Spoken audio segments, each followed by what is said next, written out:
Hello everyone, welcome to our show. Today we discuss about an interesting topic that you might be interested because I'm interested.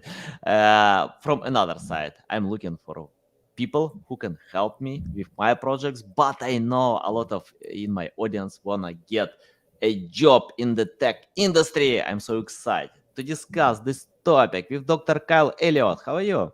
I am doing good. Yeah, I'm in California, so it's a little warm right now. But other than that, I am doing well. Nice, nice, awesome, awesome. Uh, Before we start, just tell more about yourself, experience, background, and why you pay attention with this topic. Yeah, so I'm a tech career coach. In a nutshell, people reach out to me when they're looking to land a job in tech. Oftentimes, it's those big tech companies, Meta, Amazon, Apple, Google, you name it, and then hypergrowth startups, PC, VE backed companies, you name it. I fell into this by accident. So I wasn't ever like, ooh, I'm super interested in tech. But instead, it started as a Fiverr side hustle in college. I literally charged $5 to do resume reviews, LinkedIn profile summaries, you name it. And then it blew up into this business. And now I'm a tech career coach, primarily serving senior managers and executives in tech in Silicon Valley and helping people own their fabulousness so they can land jobs at some of the best, most renowned tech companies in the world. So I'm excited to be chatting with you today about this exciting topic.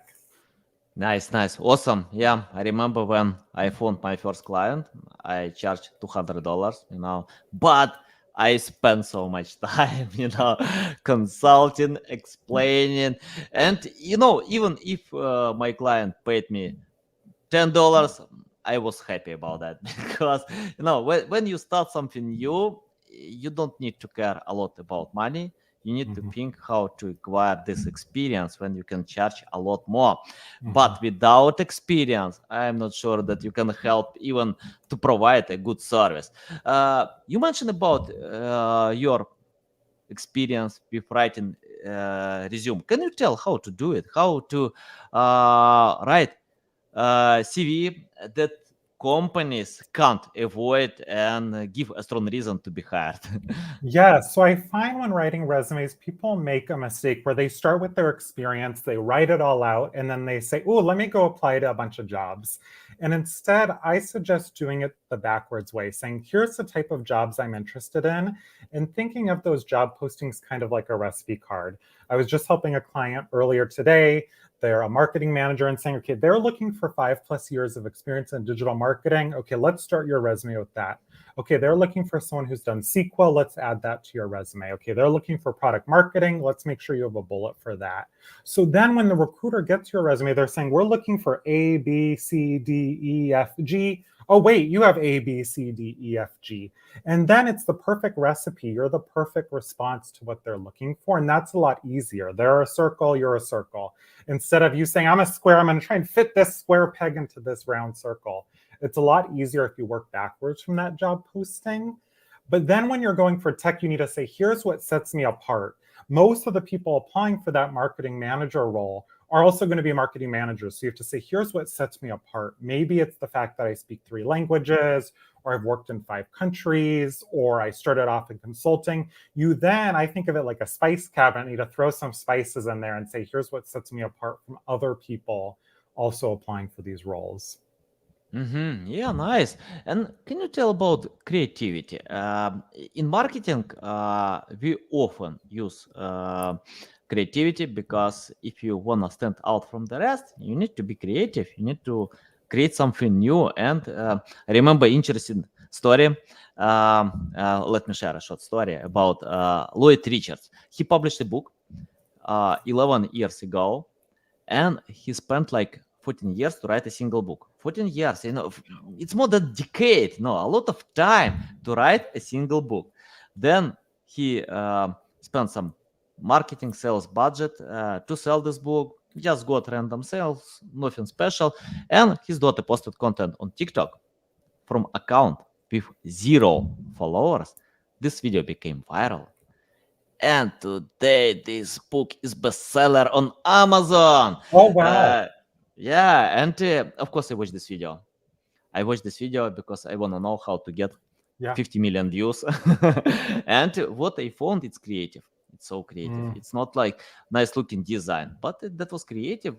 This short video can provoke, I don't know, the wish to read this book. So can you tell how to become creative in your resume?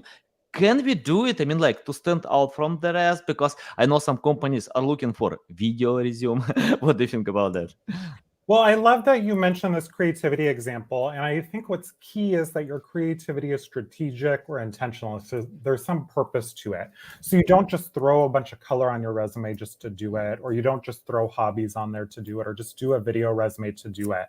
Let's say you're applying for a finance role, for example. It may not make sense to send a video to a finance company or to send it to a Big Four consulting firm. However, if you're in marketing, it may make sense to do a video alongside your resume if you show up well on video and it's good lighting, it's high quality. So I think what's key is to be strategic and intentional and make sure it's done with some purpose and it benefits you and your personal brand.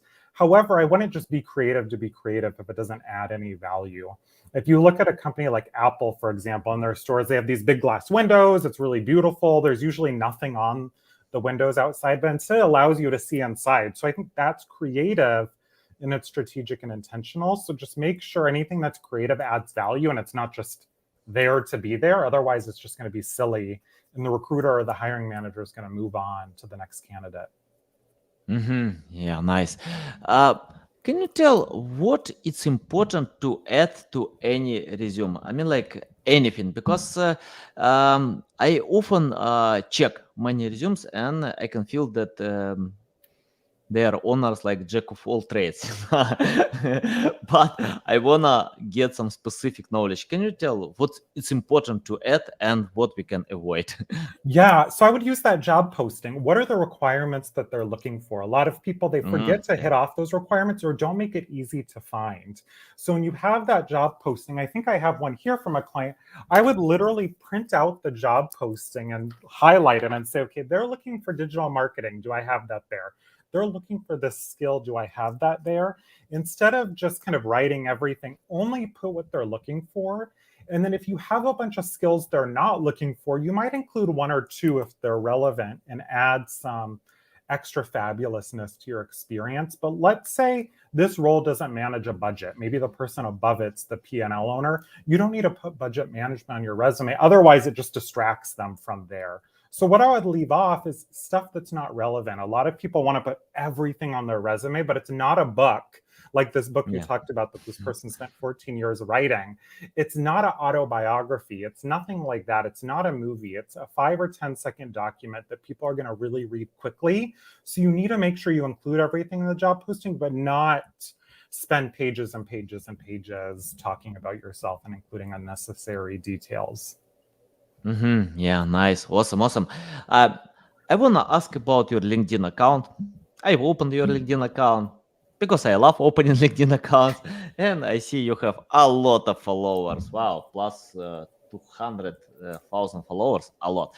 And in your bio, I see career coach. Can you explain more about that? Your methods, how you can help others to coach them? Because what I see when you share data with your customers, they can implement a teeny percent of all your recommendations. Many reasons why. Yeah, busy, have no resources, and it's not only me. And I found many companies, coaches, when they teach what to do, it's often ignored. So tell your methods how to transfer data that will be implemented. Yeah. So my doctorate was in education. So the work I do is backed by, okay, here's how it's going to help you hopefully learn and retain what we're doing and then turn it into action. So I think of each of my clients like a student and saying, how can I develop a syllabus or curriculum that's going to help you get to your end learning objectives? And most people I work with, they want to land a new job, typically in tech. So we say, okay, you want to get a job in tech, but first we need to get clear on what that is. What's that job in tech that you want to get? Do you want to be a product manager at Amazon? Do you want to be a CMO, a chief marketing officer at a startup? what job do you want? So we start there and get it really clear on the goal. And then I think of it like a marketing roadmap. What are the steps that are going to get you to that job? Is it going to be updating your resume? Is it going to be optimizing your LinkedIn profile? Is it going to be learning how to job search and interview? What are those steps? And then I break it down into sessions, thinking of it kind of like classes. Okay, our first class, we're going to work on your resume. I give people homework that helps them remember it and learn it and retain everything. And then we keep meeting and building upon each of those items. And I find approaching it kind of like school can be helpful, where then we keep building upon it. But what school misses out on is each of us is different. If you and I were to take the same marketing class, we have really different businesses and really different goals. So we're going to not want to learn the same things, yet the course is created assuming we want to learn the same things. So when I coach people, I customize it for each person, and I find that really helps people learn what they need to get out of this and reach their unique goals. Because even if two people have the same exact goal, the same company, if they both want to work at Amazon, the way they're going to get there is going to look different because their backgrounds are different. Yeah, nice. One thing I can't ignore in your bio, mental health speaker, coach. Yes. Let's talk more about that. I check a few studies that 70% of people hate their jobs or unhappy with their jobs. Yeah, and I think it's a big issue. Most people hate their jobs. And I remember in my company, I worked with a big project. I didn't have time to check positive environment and toxic environment appealed. A few good players from my team left my company. Then I started to research and found this toxic environment. Of course, I learned from that to improve environment. But can you tell about this mentality? It's not about finding the job. You need to find a job, a dream job that will bring happiness to you, not only money to pay bills, but you need to be happy because I see you and you are smiling. I get your positive Yeah. energy. I can feel it. So can you tell how others can get this positive mindset as well? Yeah, a lot of people aren't happy in their jobs. And like you said, I'm a mental health speaker. When I did my doctorate, my dissertation was on mental health storytelling, specifically among college students. And sadly, a lot of people are not happy at their current jobs. And we spend 40, 50, 60 hours a week, especially in the US. People spend a lot of time at their jobs. And when you're not happy at work, it impacts every single aspect of your life. So the very first step I take with a lot of people is to get clear on what they want in their next job. And I say, tell me about your ideal job. Tell me about the company, how you spend your day. And 95% of people tell me all these things about the culture and company and never say I'm coding, managing projects. Because most of the times when we think about our ideal work, our ideal days, it's about the people around us, the culture. It's not sitting at the computer coding or managing people or doing marketing. All of that second stuff is secondary to having a culture of people who support us, of feeling like we belong and loving our work. And I don't believe everyone has to love their work. It's okay if you tolerate it, but it sure does help if you love your work or at least enjoy it to be happier everywhere else in life. And I don't want people to have to settle if they don't have to, if there's a job out there they're able to find that they love. Yeah. Before asking about how to prepare to the interview, I want to ask about how to find these companies where you can submit your CV.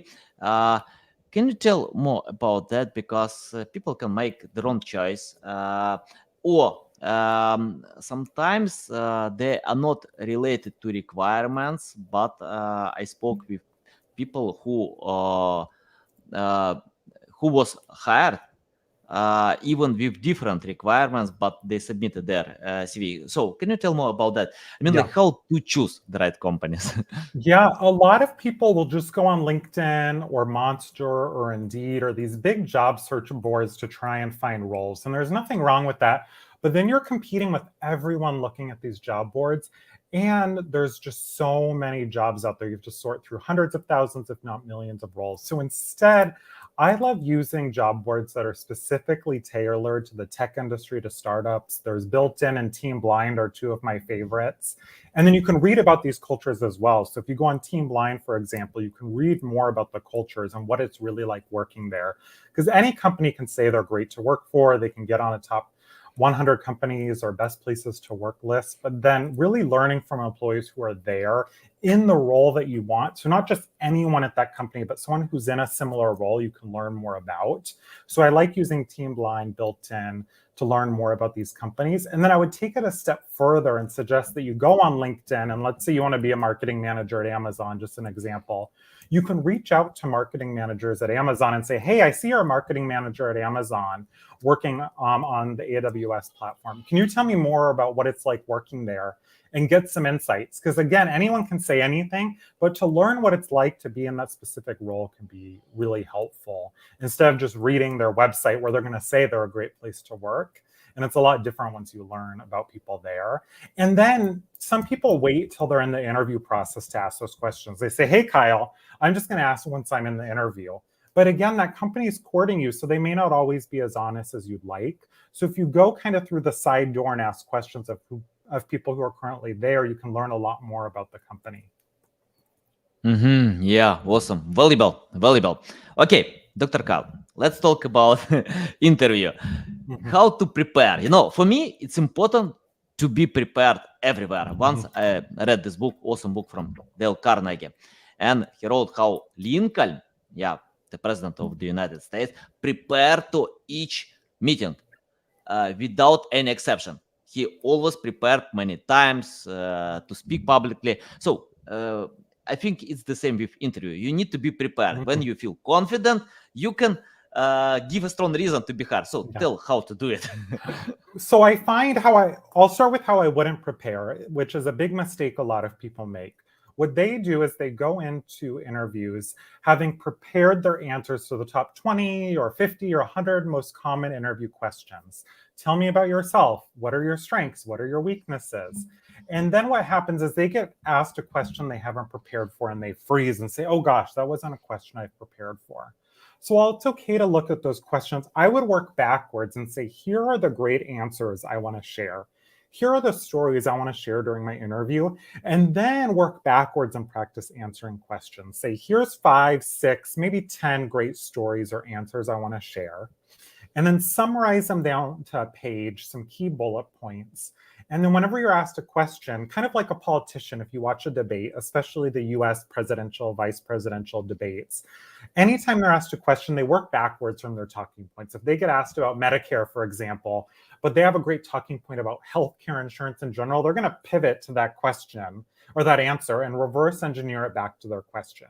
So that's what I would encourage people to do. Have some great stories, some great answers ready, and then work backwards to any questions that are thrown their way, because that's going to be a lot quicker to prepare, because you really can't predict every interview question that's going to come your way. Yeah, I want to ask about another side of this coin, about companies, because according to many studies, that most companies dislike most of their hiring. So they hire people, wrong people.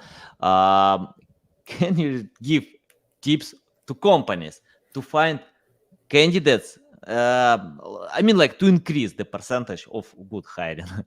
Yeah, so a lot of companies will hire based on fit or based on culture, this gut or this feeling. And what's really critical is to move towards skill-based hiring. It's not the end-all be-all. It's not the only parameter part of a larger hiring strategy and initiative. And I'm not a talent acquisition expert, but one component of an effective strategy for hiring is skills-based hiring and saying, here's the skills we're hiring for and here's what we're evaluating. So if they ask a question, saying this is the skill that this question's tied to. So if we're asking someone around digital marketing, what skill are we evaluating? What are we looking for and how are we measuring it? And not just asking questions like, what's your superpower? And asking that question to ask it, what's the purpose? What skill are we measuring here? How are we measuring it? What's the rubric here? So then we can be fair in evaluating people instead of just going with our gut and intuition. A lot of organizations haven't created really any formal rubrics or processes or procedures around hiring, and they're just kind of going with their intuition. Yet the biggest budget in almost every organization is their people. So I would suggest spending some time implementing some skills-based hiring processes if you want your organization to not regret a lot of their hiring decisions. Yeah, and one question I can't avoid. Sorry for that. About AI, it's a Yes. hot topic. It's a regular tool, in my tool set. I use every single day, and it's interesting. I spoke with my brother, and he told me after launching ChatGPT, he started to write cover letters by using ChatGPT because before that he ignored all the time companies that ask to write cover letter. Mhm. He's not creative on writing. His main job accounting, and he doesn't know what to write there. But Yeah. ChatGPT decided all this issue, and today he can submit all the resumes with cover letter. Can you tell how to use it smart? I mean, like we have this tool. If I ask ChatGPT, please write resumes, cover letter, I can get it for a few seconds, but it doesn't mean that I can get quality stuff. And Yeah. if it's generic, companies can feel it. So any tips about that, how to use it smart? Yeah. I love that you said it's a tool in your tool belt. So I think of it as one of many tools. You could use ChatGPT and it could be part of it. A lot of my clients, instead of having ChatGPT write their whole resume, they may say, here's a bullet point I have. Can you have it be more impactful?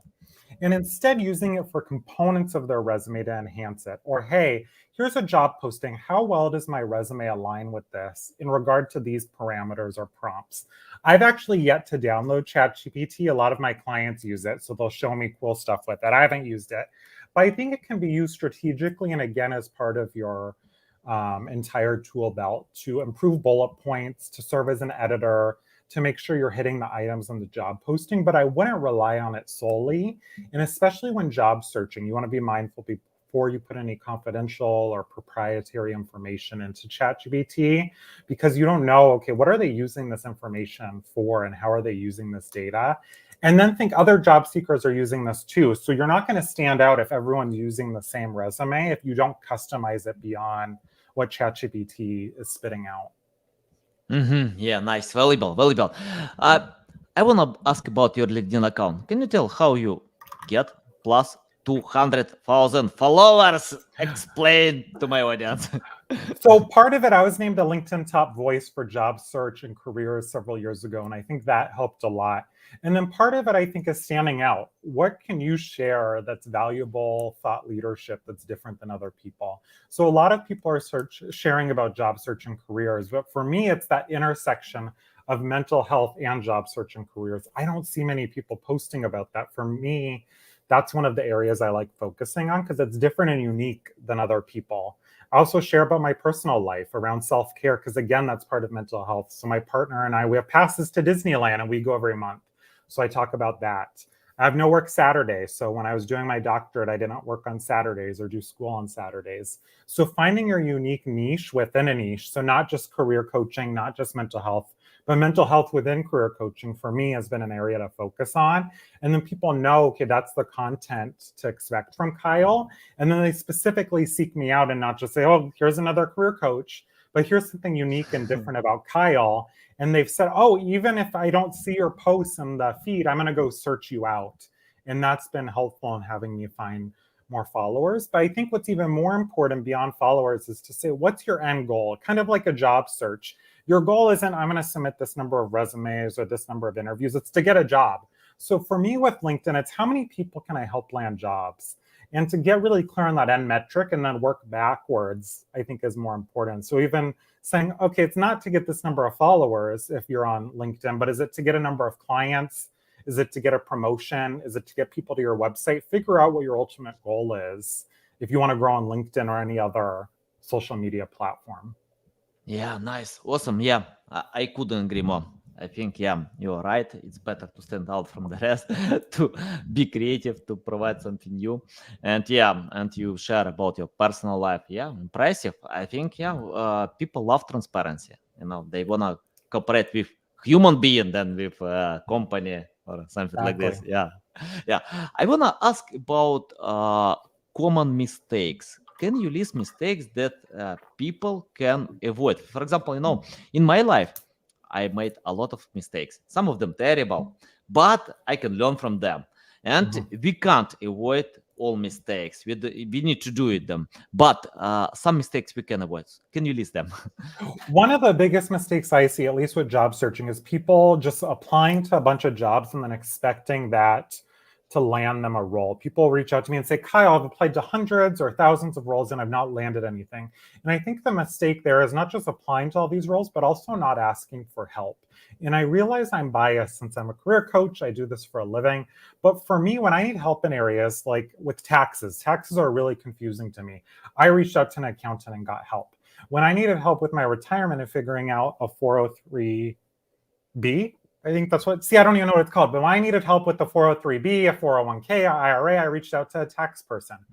So knowing if you keep doing something that's not working, to ask for help can be really powerful, and not just go the free route either, but actually go to someone who's an expert on what they do. So not just articles, but your University Career Center, the American Jobs Center, AJC if you're in the United States, reaching out to a career coach like me. Getting some help can be really valuable, so you don't just keep repeating the same mistake over and over and expect different results is really valuable.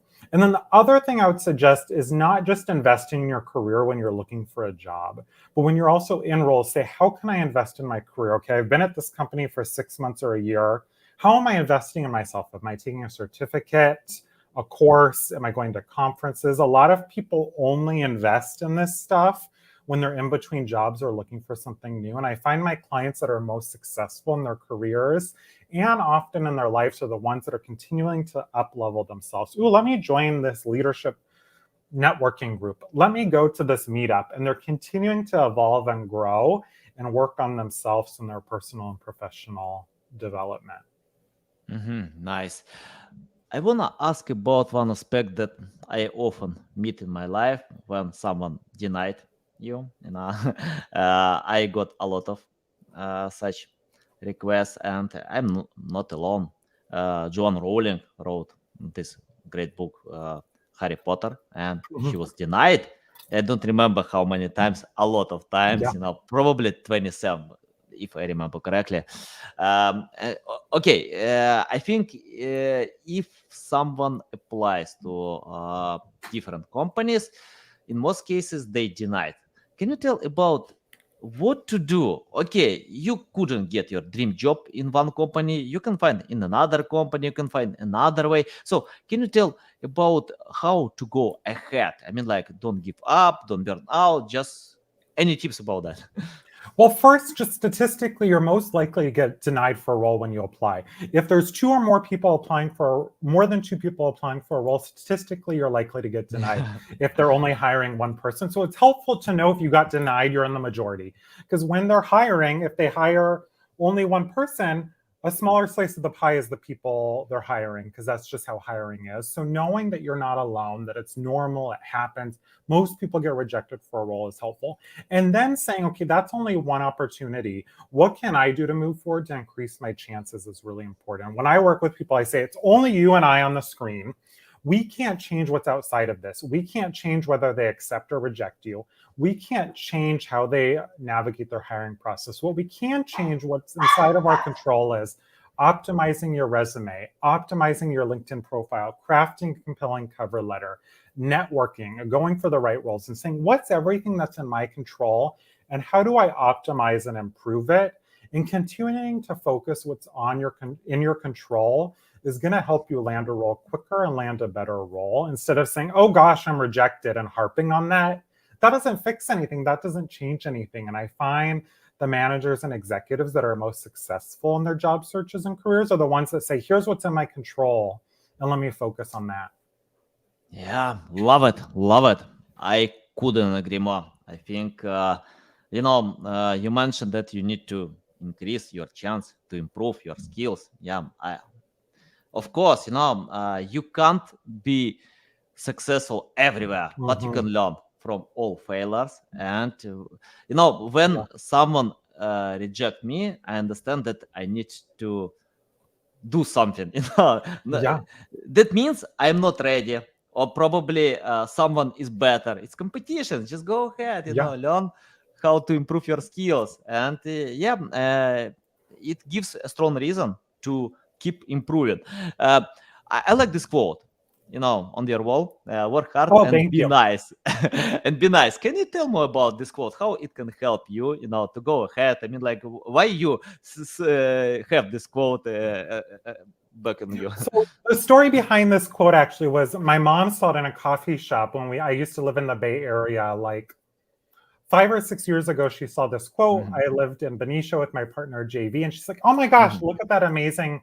It was this huge sign. And then several years later, I saw it at Target, and I was like, "Oh my gosh, I need to get this." They literally had two of them left at Target, the store here, and I got one for me, got one for my mom. She has it in her office. I then, a few months later, saw a metal sign that copied it, so I got her one, and I love it. And I think it's so simple yet so powerful. Sometimes people think there's these tricks to get ahead, to land jobs in tech, to be successful in your career. And really, it's working hard, being strategic and intentional with your career and the decisions you make, and then being nice. I think that kindness, that niceness is really an overrated skill that not a lot of people keep in mind when they're going through their career.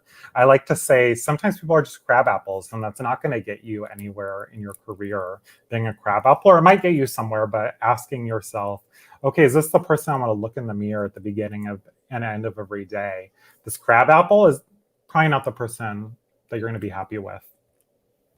Nice, nice, awesome. I wanna ask about unhappiness more when people hate their jobs. And I remember when I started on project, and I at that time I hated Monday and loved Friday. Mhm. I invested a lot of resources. I hired a big team, but um, I started this project because of chasing money, nothing else. I Mhm. felt the gap in market, and I felt that I can fill this gap to get a lot of money, Yeah. but I failed. 3 years wasting resources, but I learned then I will never start something because of money. I wanna to enjoy the process. If I don't enjoy the process, it's better to leave it. And I Yeah. recommend to anyone, if you hate your job, leave it. You will never regret. Find that you Mhm. like. Forget about money. So I'm interested about this positive mindset. When you work in company, how to enjoy the process if you have some boring process, something boring, you need to do it every single day. But some people use different techniques, to find enjoy in this process. Can you tell more about that?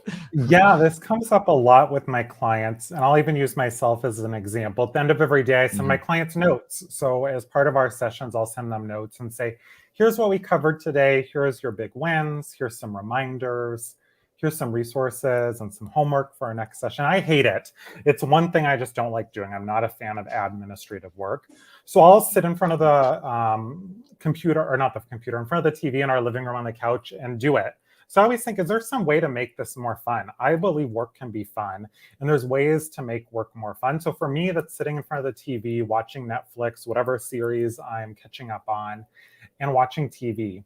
Other times, if I have something I don't want to do, like catching up on emails, another thing I don't like doing, I'll go get a coffee. And then I'll say, okay, for every email I answer, I get a drink of my coffee. Or let's say I have a big article I want to write. Okay, when I'm done writing this article, I'm going to go buy another coffee. So finding some way to reward yourself, if rewards are something you like, to say, okay, here's some way I'm going to make this more fun and enjoyable, because I think work, it ought to be fun. It ought to be enjoyable. Again, we spend those 40, 50, 60 hours a week at work. Is there a way to make it more fun? Whatever that fun looks like for you. Yeah, nice, nice. Uh, let's talk about your experience. I have students in my network who are looking for ways how to grow, Mhm. how to find the right way. Someone wants to become doctor in one sunny day. Someone wants to get plus 200,000 followers, high engagement. But I think the biggest secret I can see in your wall: work hard and be nice. But can you tell, if you started today from scratch without Mhm. any experience, knowledge, skills, it's your first day? helping people to Mhm. find jobs. What will you do today if you start completely from scratch? I think I would have focused more on my why. What is that thing that's really driving me? And over time, it's gone more and more crystal clear that thing to change the world, to help make a difference through my work. And that's what I love about working with clients in tech. They're literally changing the world. They're working on apps that are used by hundreds of millions of billions of people, and working at companies that are changing the world, that are in AI, that are in tech. And had I learned that sooner, that that was my purpose, it would have just driven me and helped me do this work even more powerfully and more purposefully. So I think if you're wanting to do something, I would get really clear on why you want to do it. What's driving you to want to get those followers, to get a degree, to make money, and get really clear on that. And my purpose, my why is really clear. And then when I go and do other stuff, I can say, yes, I'm going to go speak at this conference because it furthers my why. Or no, I'm not going to do this because it doesn't further my why. And that makes life so much easier when you know what's driving you and you can immediately say yes or no to opportunities. And everything just becomes a lot more clearer, a lot easier when you know what's driving you and you know what's motivating you and you know your purpose. Nice. Awesome. Awesome. Love it. Love it. And I have my final question about the future. I have my crystal ball and I tried to use a few times and I failed. It doesn't work. Mhm, I bought crypto and I felt that crypto will go up. It went down. mhm, But anyway, I don't put all eggs in one basket. Thank you for Warren Buffett who told me about that. mhm, So I can play with some money that I can lose, but mhm. I want to ask about the future. We have AI today. Apple is going to launch headset. Augmented reality will come. Probably virtual reality. I don't know, but anyway, the tech is coming fast, and people are worrying that AI can replace them. So can you tell what kind of future will be in your vision and how we can adapt to this possible future? I think as more and more technology comes about and is used and AI is going to be used, that human part, that heart part, that experiential part where you and I right now are talking human to human. Of course, it's enabled by tech, but where humans are coming together, I think that's going to be so important. And people are going to miss that and realize, no, I need some human to human connection. I think that's going to prevail throughout all of this technology, regardless of what happens. People are going to say, no, I need more human. I need more heart. I need more being with other people, more experiences. And I think that's going to prevail throughout everything. And people are going to realize how much they miss it when technology and more screens come between us. People are going to say, oh, no, this is too much. I want to come back together with other people. Yes, nice. Love it, love it. Awesome. We always have the room for human being. But Mhm. before robots will kill all humans, so we have time. Dr. Kal, it's a big pleasure to get in my show, to learn from you. I love it. Valuable. Tell the best way how to keep learning from you, how to reach out to you, how to follow you. Yes, as you mentioned, LinkedIn, Kyle Elliott with 2 L's and 2 T's. Also my website, caffeinatedkyle.com. Nice, guys. You can find all links to LinkedIn account, to the website in the description below. Listen us on Apple, Google, Spotify. Thanks again for the time. Love it. So valuable. I recommend to anyone to follow Dr. Kyle because you can see a lot of value. Okay, love you. See you.